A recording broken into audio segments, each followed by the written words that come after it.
मैं क्या करूं उदार, क्या इसी उदारता की सजा आप देंगे इस देश को? वो कहते हैं कि हमें जो हम हैं हम रहने दीजिए, जो आप हैं आप रहिए। वो देश... तो जो योगी जी, जो हम लोग हमारे बर्थ सर्टिफिकेट पर कॉलम में लिखते हैं ना, धर्म रिलीजन, तो हिंदू लिखा हुआ है मेरे बर्थ सर्टिफिकेट पर, आपका भी लिखा होगा, किसी के ईसाई लिखा है, किसी के मुसलमान लिखा है। हमने सबको छूट दी है, लेकिन कानून तो सबको मानना पड़ेगा, कानून तो सब पे बराबर लागू होना चाहिए। हम यही बात कर रहे हैं कि आप अपना कानून, कम से कम देश के कानून को तो मानो, देश के कानून के साथ जीना सीखो, और देश के कानून के साथ हर व्यक्ति उसका सम्मान करना सीख जाएगा तो भारत की प्रोग्रेस को कोई ताकत रोक नहीं सकती। मैं आपके आखिरी 5 मिनट केवल ले रहा हूं।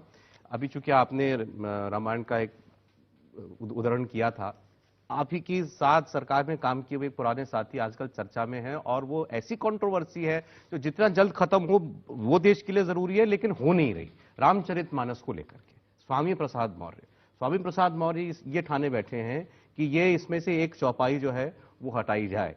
वो बार बार उसको लेना भी अच्छा नहीं लगता कि ये पिछड़ों के लिए अपमानजनक है। देखिए, हमें एक बात को ध्यान में रखना होगा, जब भी हम उत्तर प्रदेश के विकास के किसी कार्यक्रम को, बृहद योजना को लेके आते हैं, समाजवादी पार्टी इस प्रकार के कंट्रोवर्सी को सामने लेकर के आती है।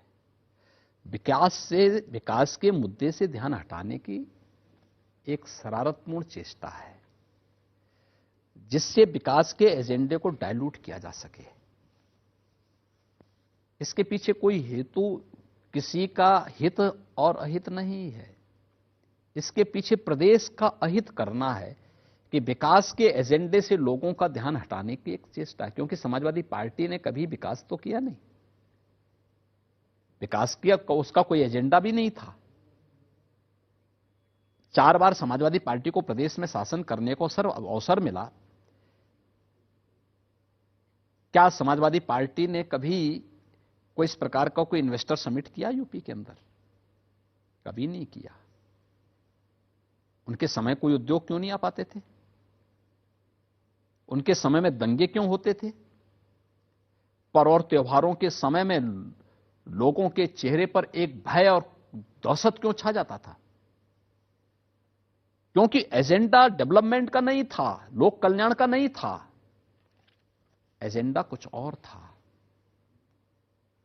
और जब आज उत्तर प्रदेश विकास के पथ पर आगे बढ़ चुका है, दंगा कराने की सारी साजिशें समाप्त हो चुकी हैं, अपराध और अपराधियों के प्रति जीरो टॉलरेंस की नीति के परिणाम देख चुके हैं, तो अब फिर वही जातीय वैमनस्यता पैदा करके जहर घोलने का कार्य हो रहा है। उत्तर प्रदेश की जनता इनको कभी अब उस दिशा में आज सफल नहीं होने देगी। उत्तर प्रदेश की जनता बहुत जागरूक जनता है।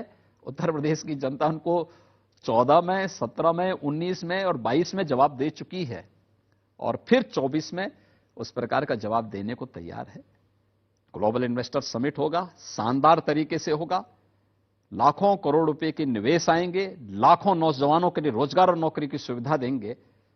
अब इसमें कोई यूपी को रोक नहीं सकता है। एक अंत में G20 का जो कार्यक्रम ठीक आपके इन्वेस्टर समिट के बाद होने वाला है, उसके उद्देश्य के बारे में बताएं। हम यूपी के लिए गर्व की बात है कि 3-4 शहरों में उसका आयोजन होंगे। देखिए, हमारे लिए ये गौरव की बात है। मैं आभारी हूं इसके लिए आदरणीय प्रधानमंत्री जी का कि उन्होंने G20 जैसे प्रतिष्ठित समिट यूपी के अंदर करने का भी अवसर हमें दिया है, और देश के अंदर पहली बार इतने बड़े आयोजन इतने बड़े पैमाने पे हो रहे हैं। और उसमें 11 जो मीटिंग्स होनी है यूपी के अंदर होनी है 4 शहरों में। ये 9-10 से प्रारंभ हो जाएगा आगरा में, यूपी के अंदर लखनऊ में 13, 14, 15 में यहां पे संपन्न होगा। हमारे जो है ग्लोबल इन्वेस्टर समिट के तत्काल बाद गौतम बुद्ध नगर और वाराणसी में समिट होने हैं।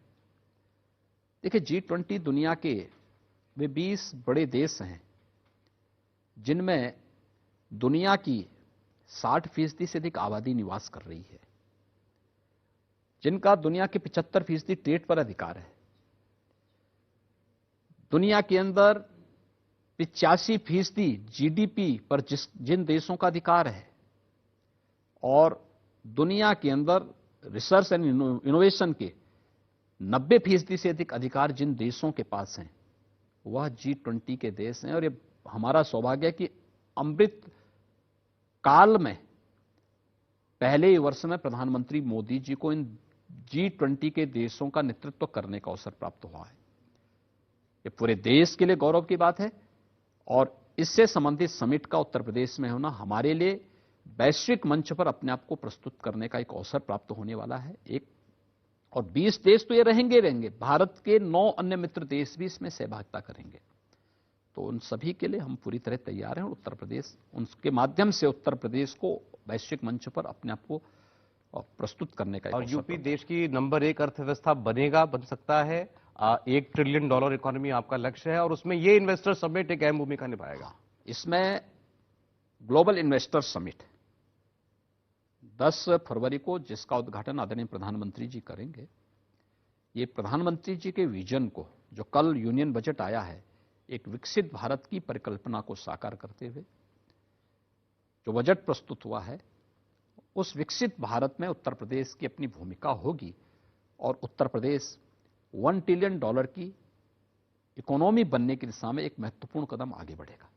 योगी जी, बहुत शुक्रिया आपके समय के लिए, बहुत धन्यवाद। और इतना समय आपने दिया, मैं जानता हूं बड़ा व्यस्त कार्यक्रम है आपका, बहुत धन्यवाद। इंडिया टीवी के सभी दर्शकों को और आप सभी को मैं हृदय से धन्यवाद देता हूं। नमस्ते।